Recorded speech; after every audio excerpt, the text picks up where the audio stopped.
Olá, seja bem-vindo ao nosso canal aqui no YouTube. Estamos começando o nosso podcast Vocação e você sabe que todas as vezes que nós trazemos no ar este momento tão especial de conversa com você, de bate-papo com você, através da sua participação, nós trazemos aqui algumas pautas que eu entendo que são muito importantes para nós, não é? A gente sempre precisa refletir, colocar no nosso coração tantas coisas que às vezes nós não conhecemos, tantas situações, atividades que acontecem na nossa igreja, em muitas congregações, e que às vezes a gente nem fica sabendo delas. Hoje, por exemplo, eu vou trazer para vocês um bate-papo, né, e um tema muito especial.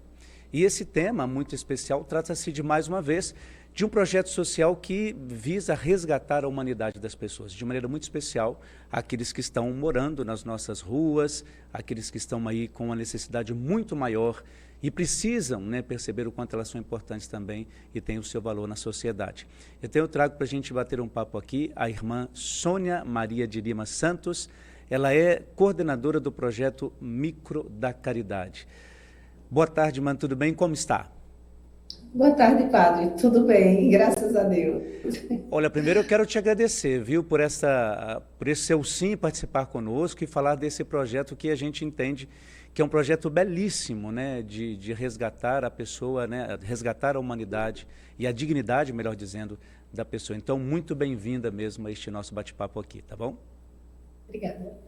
Olha só, antes de a gente começar a bater o papo, eu queria só lembrar o pessoal assim. Nós temos esse canal, não é? E temos também esse podcast Vocação, com o nome Vocação. Eu queria que você, no seu tempo, acompanhando com a gente todas as temáticas, se inscrevesse no nosso canal. Você sabe que os temas aqui são muito especiais, muito importantes. Que você também compartilhasse, porque sabe quantas pessoas poderiam conhecer esse nosso projeto, conhecer os projetos que são apresentados aqui e acabam não conhecendo justamente porque a gente não divulga e não compartilha. Então, peço a você que compartilhe no seu grupo, na sua igreja, na sua família, onde quer que você tenha a participação de algum grupo, diga assim, olha, tem um projeto muito legal e a sua inscrição para a gente vai fazer uma diferença imensa, tá bom? Então, eu peço a sua participação. Irmã Sônia, eu queria que você dissesse para a gente um pouco sobre a história, não uma história profundamente, mas assim, as Filhas da Caridade, como que surgiram, a sua história como consagrada, como que tudo isso aconteceu? Eu sou de Arco Verde, sou natural de lá, e a minha vocação surgiu a partir de um desejo maior, né, de me consagrar aos pobres. Eu participava da minha paróquia para o consagramento e nós tínhamos algumas ações na Rua da Serra, como a gente chamava, de atendimento aos pobres. E íamos visitar os pobres, atendíamos também aqueles que estavam encarcerados, ajudávamos a servir o almoço deles. E a partir daí surgiu um desejo maior, né, de doar a minha vida totalmente a Cristo. Eu não tinha muito contato com as religiosas, para dizer a verdade.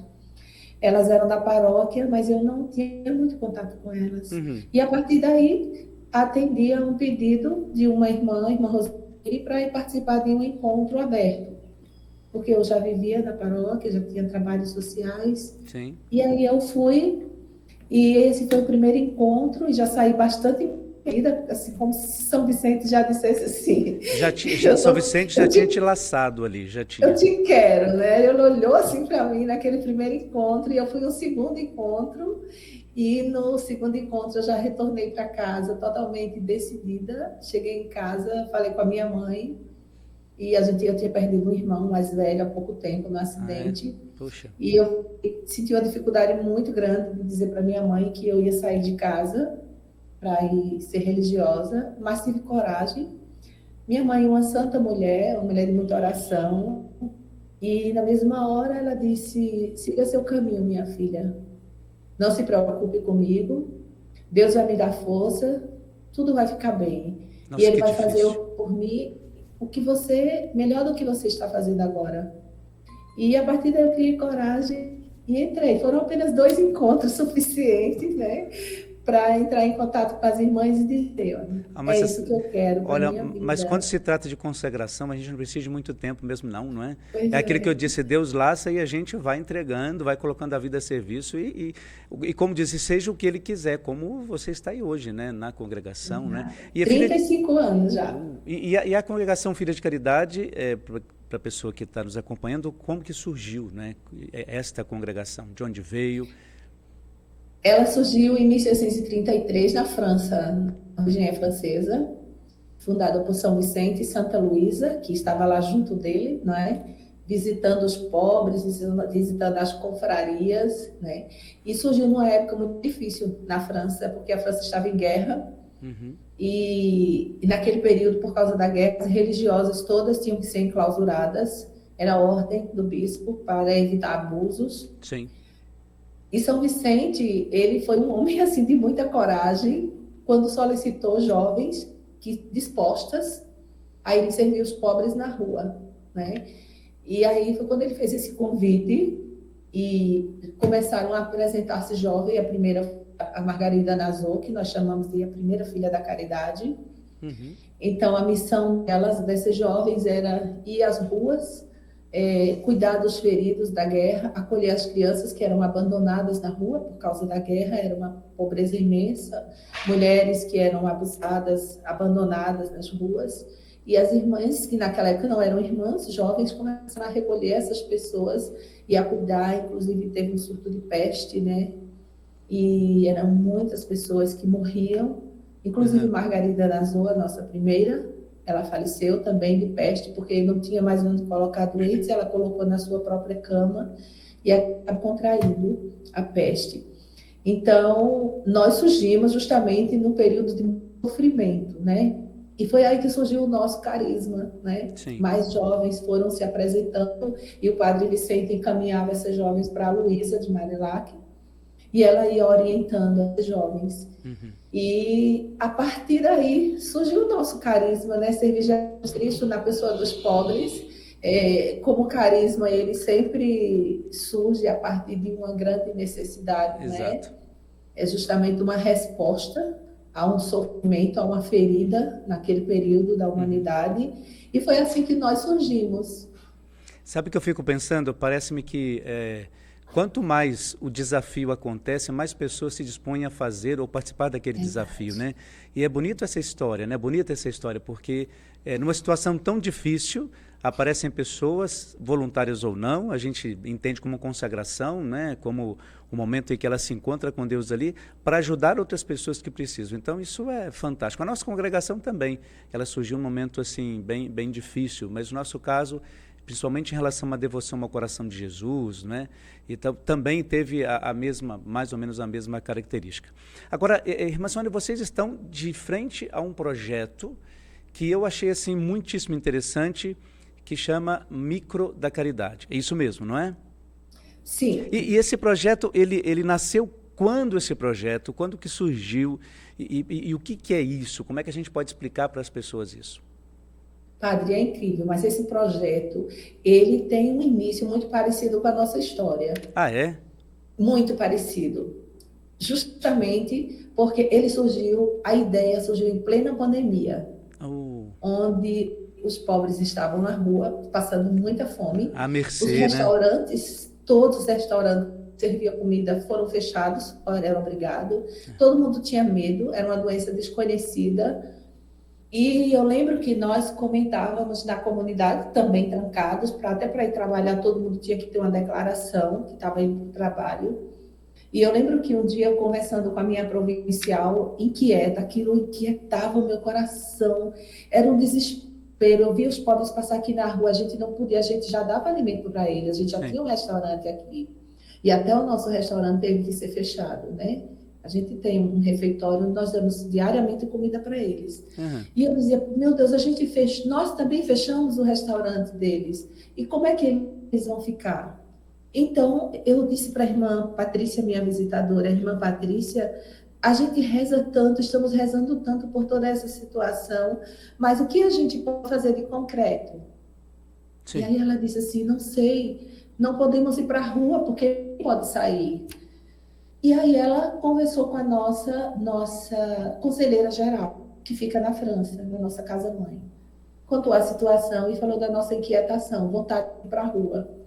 E ela disse assim: tenham muito cuidado, tenham prudência, porque já começamos a perder muitas irmãs na pandemia.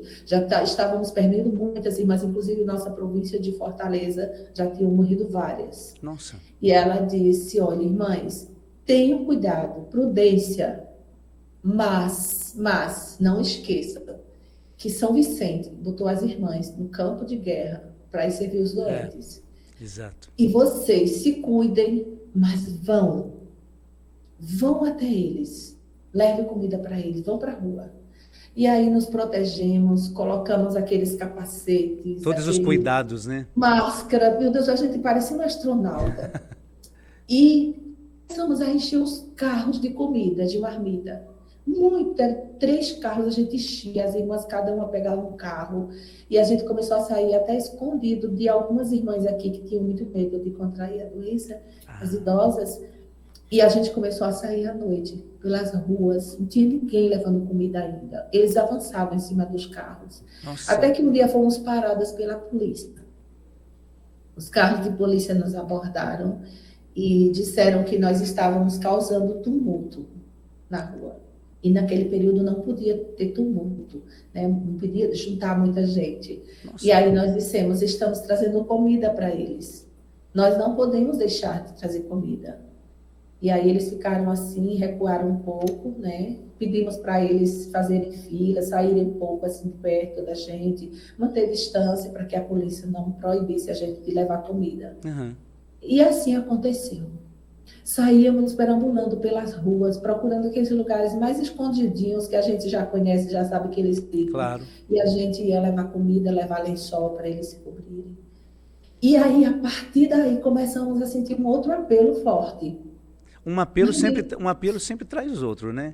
Eu acho que é a consequência de uma boa ação, né? Verdade, padre. E aí eu lembro que nós percebemos que eles estavam muito sujos. E eles precisavam de banho. E aí, o que a gente podia fazer? A gente não podia botar dentro de casa. E aí, conversando com a irmã Patrícia, ela disse: e se a gente conseguisse um ônibus? Eu disse assim... Ideias não sobram. É um sonho, né? Mas... quem sabe? Como a gente podia fazer? Na mesma hora, ela pegou o telefone e passou uma mensagem para a superiora geral. E relatou essa necessidade. E eu sou ecônoma da província. Já passei a mensagem para a ecônoma geral. Uhum. E assim, no outro dia, nós já tivemos uma resposta delas. Quanto vocês acham que dá para comprar um ônibus? E aí nós corrimos, começamos a ligar, assim, pensamos já assim, no valor, orientados pelas montadoras, e nós dissemos mais ou menos. E ela disse assim: encomende. A congregação vai mandar dinheiro. Então esse ônibus de você, assim, veio da própria congregação, não foi de uma doação externa. Congregação. Nossa, que compromisso vocês assumiram, hein? Compromisso vocês assumiram. Isso é muito bonito de ver, irmã, muito bonito. Sim. Mas aí, continue, desculpa eu cortar. A comunidade esteve do nosso lado o tempo todo, né? Então, rápido... eu providenciei a fabricação do ônibus, depois encontrei uma fábrica em João Pessoa que montava o ônibus, eles fizeram um projeto, então o nosso ônibus ele já é todo projetado, né? Então já foi todo o projeto, cada espaço, e ele veio para João Pessoa e eles fizeram toda a montagem do jeito que a gente queria, por isso que ele tem gabinete de atendimento, ele é um micro-ônibus enorme, quase o tamanho de um ônibus. Ele tem um salão de beleza, ele tem um espaço grande no corredor, ele tem um espaço de ser feita a entrega das roupas quando ele sobe para tomar o banho, e tem 2 banheiros. Então, mas peraí, só para eu entender um pouco, porque eu estava pensando uma outra coisa, mas agora o projeto é muito maior do que eu estou pensando. Então, dentro desse micro-ônibus, vocês têm ali o consultório para eles, não é? Isso. E ali no próprio micro-ônibus eles tomam um banho, é isso? Tem 2 banheiros, os banheiros até grandes, com chuveiros. E temos caixa d'água limpa e caixa d'água suja. Tudo isso foi montado no ônibus, né, na parte do ônibus. Um projeto Então, mesmo completo. que a gente vá para um outro lugar, a água suja do banho não vai escorrer na rua. Nós temos uma caixa própria para recolher toda a água de banho. E foi isso. Então, quando o projeto ficou quase pronto, nós começamos a divulgar nos grupos da gente, grupos da família vicentina, né? Vicentinos, a Associação Internacional das Caridades, todos que têm o mesmo carisma da gente, e também com os amigos. E começamos a formar um grande grupo de voluntários. O ônibus não estava aqui ainda, né? E a gente já estava formando grupo, já preparando escala, já pedindo doações de roupa. O grupo já começou a vir para cá fazer triagem, todo mundo de máscara, mas já vinha fazer triagem de roupa. Conseguimos já uma casa, um local de apoio aqui dentro mesmo. E aí, quando o ônibus chegou, já estava tudo pronto para a gente começar mas sabe os banhos. Sabe o que me chama atenção? Assim, quando existe uma intenção, não, eu falo intenção, não é uma palavra tão adequada, mas quando existe essa vontade ou essa inquietude para um tipo de missão, como as coisas foram acontecendo, né? As necessidades foram sendo supridas de determinado momento, esse momento exigiu um outro momento, que é a questão do micro-ônibus, e isso tudo foi acontecendo. Isso é muito especial, isso é muito especial. E nesse caso, você está à frente desse projeto desde o início, então? Desde o início? Desde o início, desde o sonho. Desde o sonho, padre. Nossa, e eu já trabalhava com dependente químico há muitos anos. Já trazia uma experiência. Mais de 20 anos. Mas e esse projeto tem quantos anos? O Micro da Caridade, Isso. 2 anos. 2 anos. O sonho tem 3, né? Só que o ônibus daqui para montar todinho. Então, nós temos 2 anos. Ah, tá. E eu estou vendo aqui, tem umas fotos aqui, tem lá Micro da Caridade, São Vicente de Paulo, Santa Luísa, vamos até você, eu estou vendo a foto aqui. Essa é mais ou menos a equipe de voluntários que tem a foto que você enviou. Uma parte. Claro, uma parte, porque pelo projeto é muita coisa, né? Tem muito mais. Puxa vida, irmã, que coisa mais linda, mais interessante. Agora ali parece-me que tem uma encenação, vocês providenciam isso também? Sim, no Natal.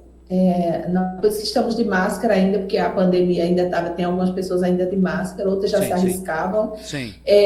O Natal deles, nós normalmente fazemos aqui na frente, aqui é a igreja de Dom Helder, né? É na frente, aqui tem o Helder do lado, com os braços abertos, ali que é a estátua dele. Então, nós fazemos aqui na frente porque tem muito espaço. Então, o Natal deles é todo mundo sentado, né? Nós servimos eles nos pratos, eles levantam, tem uma mesa vermelha, ficam as comidas, eles vêm e eles dizem o que eles querem, a quantidade que eles querem, né? E nós os servimos. E as irmãs, aí são as irmãs do seminário ainda, e as postulantes, então elas fazem encenação do Natal para eles. E depois temos músicas, presentes, né? Eles recebem presentes. Todo mundo, eles sonham com a sandália, todo mundo recebe sandália. Tem sobremesa. É um dia assim bem festivo para eles. Claro, porque como para nós, né, que querendo, nós temos uma certa estrutura que nos ajuda nesses momentos festivos assim. Então, eles querem, desejam e têm direito à mesma coisa, né? Então, quando se propõe isso é fantástico, isso é fabuloso. Agora, esse micro-ônibus, por exemplo, quando vocês saem, quais são os dias da semana que esse micro-ônibus está a serviço da comunidade? Ele está na quarta-feira, toda quarta-feira, porque nos outros dias as voluntárias trabalham para fazer toda a organização do que vai precisar para eles na quarta, e quando as paróquias nos solicitam. Então, as paróquias sempre nos solicitam, por exemplo, no Dia Internacional do Pobre. Normalmente a gente não fica em casa. Nós vamos para aquelas comunidades carentes, onde tem muitos irmãos em situação de rua, e os padres nos chamam, e nós vamos com os voluntários lá. Às vezes tem ações no centro da cidade, o TJPE todo ano organiza uma grande ação, agora mês passado teve. Nós sempre estamos lá, quando a arquidiocese também precisa, então estamos sempre à disposição de alguma paróquia que precise. Tá. Agora, por exemplo, esse ônibus, micro-ônibus, na verdade é um ônibus, não é bem um micro-ônibus. É bem grande. Tanta coisa que tem ali. Então, ele para e aí as coisas já estão organizadas, as pessoas que vão ser atendidas já estão lá. não é isso? Sim, sim. Os irmãos já estão todos já esperando. Normalmente tem uma divulgação. E Uhum. quando eles veem o ônibus, por incrível que pareça, o ônibus já é conhecido na cidade, né? Eu Quando o ônibus imagino. chega, todo mundo já sabe que é o ônibus das irmãs. Mas que legal. Então já corre todo mundo. A nossa equipe já vai toda organizada, tudo montado. A gente leva todo o material para onde nós Tem vamos. ideia mais ou menos de quantos voluntários? Não, é difícil, né, saber. Sim, em Tem? torno de 45, Opa! 50. Para cuidar de tudo isso, né, precisa ter um número. Isso, mais as irmãs. Porque temos escala. Às vezes tem aquele dia que um grupo não pode ir, tem outro dia que o grupo pode. Então, temos que ter um número maior por causa das escalas que nós temos que fazer com eles. Agora, vocês mesmos dirigem um ônibus ou tem alguém que é mais responsável por essa parte? Tem alguém, nós temos voluntários motoristas que têm carteira D, Ah, então tá. sempre aqui conosco. Temos equipe Porque, para tudo. porque eu pensaria, agora fica meio complicado nesse sentido, né, para dirigir. Mas se tem alguém que é responsável, né, que bom, graças a Deus. Agora, o que me chama a atenção de tudo isso é esse sonho que se tornou uma realidade mesmo, né, uma realidade mesmo, porque tem essa preocupação com outra pessoa, tudo mais. Agora, quando se trata de atender aquelas pessoas, por exemplo, você estava me dizendo que, de acordo com a situação que a pessoa chega, ela é atendida. Por exemplo, quais são os casos específicos das pessoas que procuram naquele momento? Vamos supor, não aquelas pessoas que já estejam programadas para serem... Programadas, que eu digo assim, já estão lá para receberem assistência. Mas tem outros casos, como que funciona isso? Já que tem médico, tem enfermeira, como que funciona a chegada dessas pessoas que estão em outra situação? Eles chegam e a gente já percebe logo que não estão passando bem. Então, ou alguém já percebe e vai lá dizer para a gente, irmã, tem alguém que não está bem, tem alguém que está passando mal, tem alguém que está com corte. Então, chega sempre através de alguém. E também nós temos uma equipe, assim, que uns estão ali servindo diretamente no micro e outros estão circulando. Ah, ok, tá. Essa equipe que fica circulando, inclusive algumas irmãs, realmente para perceber coisas que quem está dentro do micro não percebe. Como é que estão, se tem alguém que não está bem, se tem algum conflito. Às vezes eles brigam, às vezes eles são muito agressivos. Sim. O nosso público, 99% é dependente químico, então às vezes eles chegam muito drogados, agressivos. E nesse momento, eles chamam logo a irmã, né? Irmã, vem aqui depressa, ó. Fulano está brigando, Viviane está brigando. Então, sempre tem alguém que está brigando. E aí eu vou lá e eles me respeitam as irmãs. Então, nós temos que estar sempre circulando no meio deles. Fulano está com uma faca. Vem cá, devolve a faca. Que não é lugar de faca, que é um lugar de paz, que é um lugar de amor, que é aqui para ser amado, a gente está aqui para amar você. Então, a gente não aceita esse tipo de comportamento. Então, aí eles vão se acalmando, né? E nesse circular, a gente percebe essas necessidades, né, diferentes, né, que chegam para a gente. Inclusive, alguns que pedem, estão muito, assim, muito drogados e solicitam ajuda. Diga para a irmã Sônia que eu estou precisando de ajuda. Eu quero me recuperar. Eu não aguento mais. Então, eles sempre mandam me chamar, ou tem também uma voluntária, Ana, e Jussara, que trabalham comigo, e também trabalham com dependentes químicos. Então, elas, uma das duas pode serem chamadas. E aí nós vamos lá, conversamos e oferecemos ajuda. Quando eles aceitam, nós procuramos casas de ajuda, comunidades terapêuticas, como Fazenda da Esperança, Sim. que eu já trabalho há bastante tempo como voluntária, e aí eu tento conseguir vaga para eles. Comunidade Lumen também, é uma comunidade que dá apoio a gente aqui, e aí vamos direcionando. E graças a Deus, temos jovens que comiam lixo, depois chegaram até a gente, e totalmente assim, sem esperança de mudança de vida, e nós conseguimos que eles aceitassem ajuda, e hoje eles estão conosco nos ajudando. Então, como voluntários, no caso. Inclusive no nosso grupo, o nosso grupo é formado por muitos jovens que são voluntários e que são ex-dependentes químicos, que se recuperaram e hoje estão conosco, dirigindo ônibus, ajudando em outras ações e que são ex-dependentes. E isso dá uma alegria muito grande, porque quando eu olho para eles, no estado que eles estão ali na rua, drogados, eu consigo ver um sinal esperança, padre. Claro, sem dúvida. Porque, na verdade, assim, quando você tem alguém ali no meio que já passou por uma situação como aquela, ou pelo menos parecida com aquela, e está agora como um voluntário ajudando, eu acho que isso já vale, não uma intenção, mas já vale o objetivo do projeto, né? Isso é Sim, fundamental. Você me dizia também que tem casos de pessoas que chegam ali, que aparentemente estão doentes, mas que, na verdade, estão com fome, né? Você tinha me dito isso. sim, Isso acontece com verdade. frequência.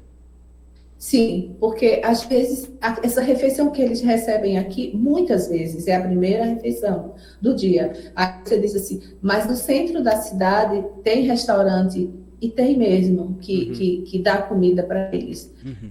Mas como a multidão é muito grande, tem muita briga, acaba tendo muitos conflitos. E aqueles que fogem um pouco dos conflitos ou têm algum problema também com alguém que está lá naquele meio, que Uhum. infelizmente é a realidade Claro, deles, sem aí eles vivem dúvida, num mundo sem de dúvida. violência, esse mundo de rua, Uhum. então eles não vão e ficam com fome. Entendi. Então, várias vezes, já teve vezes de eu ir passando, assim, antes de começar o ônibus, e às vezes até dias que não é dia do ônibus, mas eles estão aqui todos os dias, né? Já conhecemos todos eles. Mas eu vou passando e eles gritam, né? Irmã Sônia. Aí eu vou lá, oi, tudo bem? Como é que você está hoje? Aí eles, estou tremendo de fome, irmã. Puxa Eu vida. ainda não comi hoje. Será que dava para adiantar um pouquinho a comida? Aí eu falo com a irmã, né? Vê se dá para adiantar um pouquinho. E quando ainda falta muito, aí eu vou lá, pego um biscoito, alguma coisa, enganando aí, viu? Vai um pouquinho Até chegar o enganando dia. enquanto a comida chega, mas eu dou sempre alguma coisa para poder, né? Claro. Então acontece, às vezes, Aham. eles estarem passando tão mal que ficam sem conseguir esperar o Agora, horário da refeição. ali eu moro em São Paulo e tem uma realidade muito parecida em alguns pontos, principalmente onde eu vivo ali. E às vezes acontece de também, por exemplo, a questão da violência, não é? A violência entre eles mesmos, aquilo que você dizia, não é? Este trabalho, neste caso, também atende pessoas que, nesse momento, por exemplo, são vítimas de violência, digo, entre eles mesmos, né? Um corte, alguma coisa assim. O micro-ônibus acolhe também por ter um médico ali? Sim, sim. Não importa se foi briga, se foi entre eles, mas a gente sempre atende, sempre a gente leva lá, sobe no ônibus, senta, conversa um pouco com eles, procura saber o que foi que aconteceu, escuta um pouco a história deles, né? Uhum. Às vezes a sede de falar da sua história é tão grande, eles até esquecem da dor. Enquanto está fazendo ali o curativo, eles estão falando da história deles, né? E a irmã está ali fazendo o curativo, ou tem leigas também, enfermeiras. Enquanto está fazendo ali o curativo, está escutando, né, a história deles.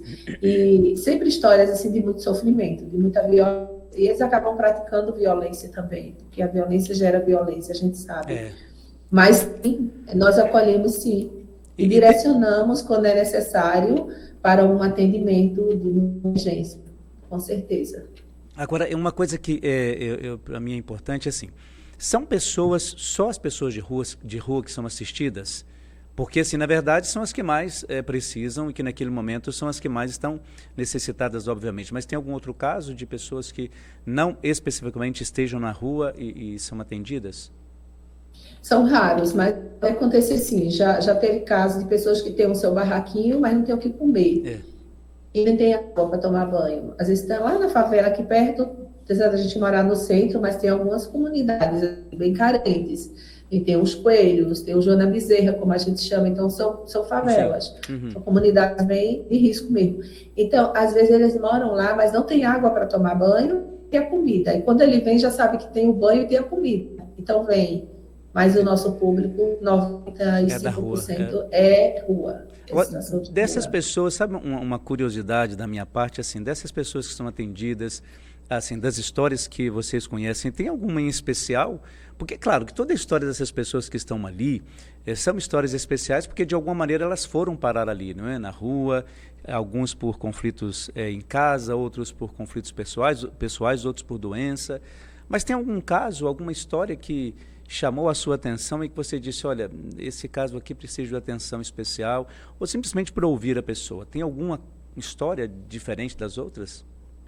Padre, tem várias, mas tem uma que assim, que realmente eu sinto bastante. essa situação dessa família, que é toda uma família.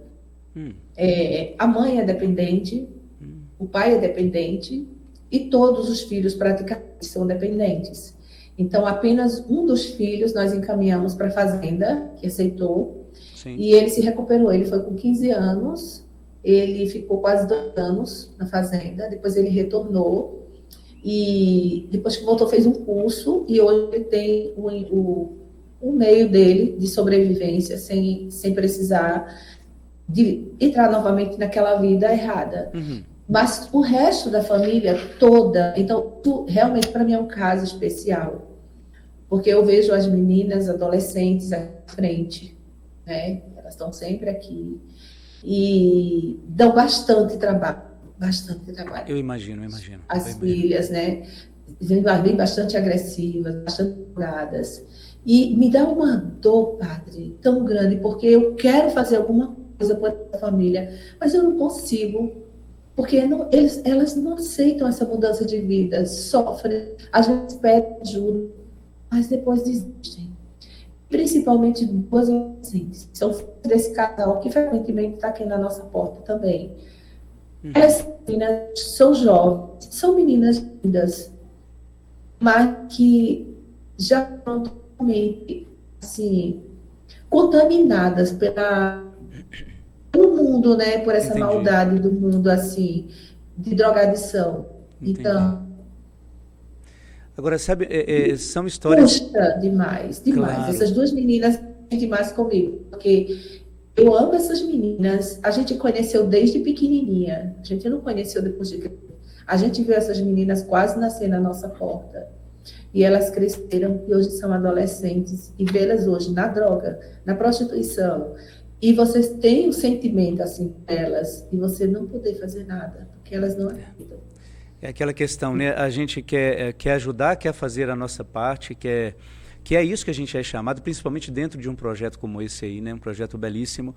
Mas, assim, a pessoa precisa dessa permissão também, né? De aceitar, de acolher, né? Mas, às vezes, a pessoa até nem sei se está preparada para isso, né? Porque eu acredito que, às vezes, são tantas coisas que a sociedade por aí oferece que a pessoa, de maneira, né, enganosa, vai por esse caminho e não aceita muito a ajuda que a gente gostaria de dar, né? Então, assim, por mais que a gente tenha essa dor, tenha essa vontade de fazer acontecer, a gente tem que saber que o projeto caminha, não é? Que o projeto caminha, que o projeto anda, que o projeto ajuda tantas outras pessoas, né? Agora, sabe que eu estava pensando aqui? Tudo começou por esse sonho de querer ajudar uma pessoa, ajudar várias pessoas. A pandemia trouxe essa inquietude, né, para a senhora ali, naquele momento de ver pessoas sofrendo e dizer, o que a gente vai fazer? Né? Então, recorreram até a França, né, lá a instituição, né, que nos acompanha, assim como nós também, temos lá em Roma, temos na França, enfim. Existe agora, além do micro-ônibus, o micro da caridade, que eu acho muito bonito esse nome, existe outros sonhos que que vocês gostariam, que a senhora mesmo gostaria que se completasse? Sim, tem sim. Uma carreta? Não, padre, um grande sonho, meu e voluntários todas. O nosso grande sonho é ter um espaço para nós. É ter uma casa onde a gente pudesse organizar as coisas, ter os nossos apoios, sempre dependendo todo aqui da casa provincial.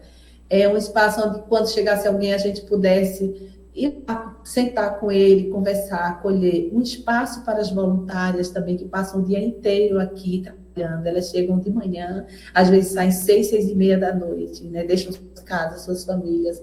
Elas são incansáveis. Eu digo que elas são as continuadoras do nosso carisma. São pessoas muito especiais, né? E eu sonho, e elas também sonham em ter um espaço próprio para esse projeto. É um grande sonho da gente. Mas quem sabe, não é? Quem sabe? Eu acho que são coisas que a gente... Sabe uma coisa que eu penso assim, não é que é o mais difícil, mas aquilo que de fato estava ali guardado no seu coração e que hoje é uma realidade, por que não é? Ainda mais quantas pessoas poderiam depois ajudar também o projeto de vocês, né? Eu acho que isso é fundamental. Indo ao ar esse nosso podcast, vai também o contato de vocês, as pessoas podem ajudar também, como elas acharem melhor, por que não, não é? Eu sempre acho que o sonho tem que existir, senão a gente se perde também, não é? Verdade. De repente alguém doar tem uma casa lá que não está servida, ou que não está servindo, não, que não está usando, e doar para a gente agradece. Por que não, não é? Porque assim, Por que não? existem tantos lugares assim que estão inativados e podem ser usados em uma pequena reforma aí. Por que não? A gente sempre tem que entender, não é? Nós que somos religiosos, e a gente viveu sempre a partir da providência de Deus, não é? Eu tenho certeza absoluta que a sua congregação, ela viveu também a partir da providência de Deus, a nossa também, desde a fundação. Então, por que agora, num momento como esse, né, de tanta esperança que você tem no seu coração, por que não? Então, acreditar que esse lugar possa acontecer sim. Vamos ficar em oração desde já e apresentar isso a Deus, viu, como projeto único da igreja. Padre, muito obrigada. Ah, mas eu acredito muito nisso, Ô, irmã, para gente finalizar um pouco, parece que a gente está conversando o dia inteiro aqui já, né? Mas é tanta coisa que a gente gostaria de saber. Mas assim, para a gente ir finalizando, em relação a esse trabalho todo que é feito, não é? Com essas pessoas tão especiais, né? Para Deus, tão especiais para nós. Você percebeu assim alguma graça que você tem alcançado, não no sentido de mérito, né, mas assim, diante do trabalho, quais foram as graças, se teve uma graça, ou quais foram as graças que vocês têm alcançado, ou quais são, melhor dizendo? Diante do trabalho, eu acho que vidas que foram resgatadas, para mim, é uma grande graça, né, de Deus.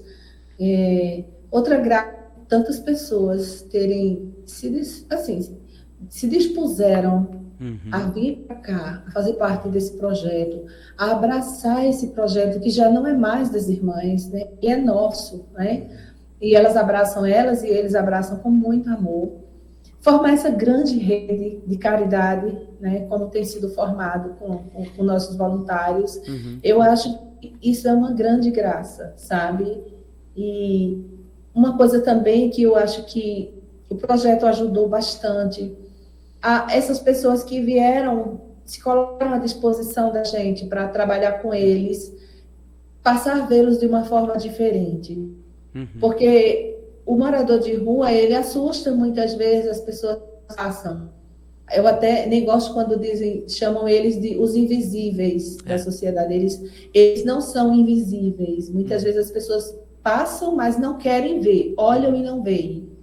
Mas eles não são invisíveis. Eles são pessoas humanas com suas dores, né? Eles existem, não são invisíveis, eles existem. E muitas vezes pessoas que tinham essa mentalidade, né, que achavam que eles eram os invisíveis da sociedade, hoje não veem mais assim.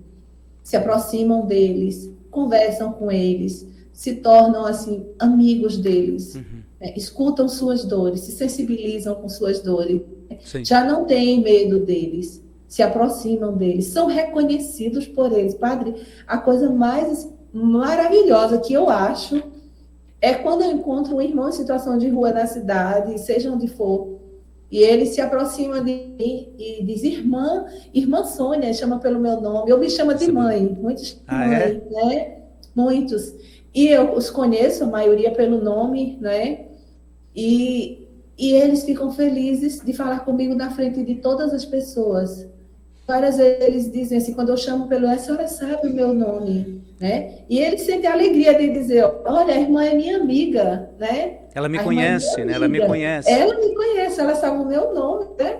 E assim também com os voluntários. As nossas voluntárias e voluntários dizem que às vezes se encontram na rua com eles e dizem, irmã, encontrei fulano na rua, pergunto pela senhora, fiquei feliz de encontrá-lo. Nossa, eu fico tão feliz, porque eles também se tornaram amigos deles, né? Essa foi a maior graça. Se torna uma família, na verdade, não é? Sim, eles são nossos amigos. Verdade. Bom. Irmã, alguma mensagem, alguma coisa que a senhora gostaria de dizer?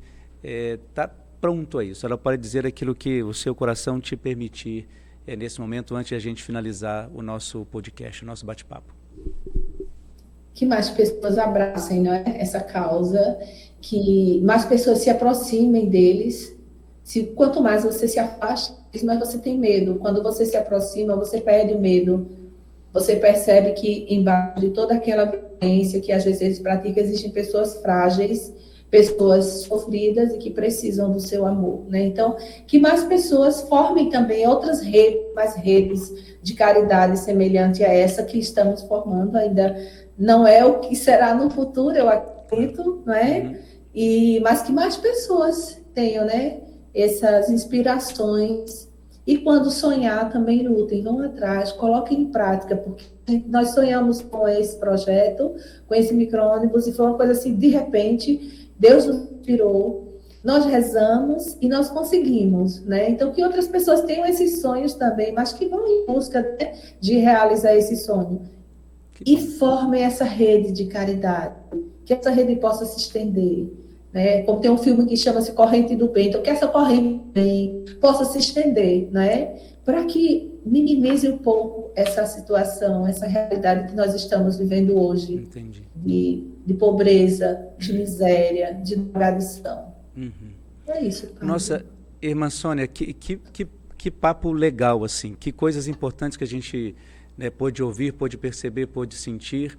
E, assim, entender que um projeto como esse é de fato belíssimo, porque ele de fato resgata a dignidade daquela pessoa que a gente acha que perdeu, mas na verdade a gente simplesmente não deixou que ela se manifestasse, não é? E que não fosse uma pessoa dentro da sociedade que pudesse contribuir, é como a gente acha que contribui, né? Então, assim, é um projeto que visa de fato a pessoa humana. Eu quero te agradecer em nome de todo mundo aqui pelo seu sim em participar conosco, viu? Que Deus continue te abençoando e abençoando muitíssimo o seu projeto, tá bom?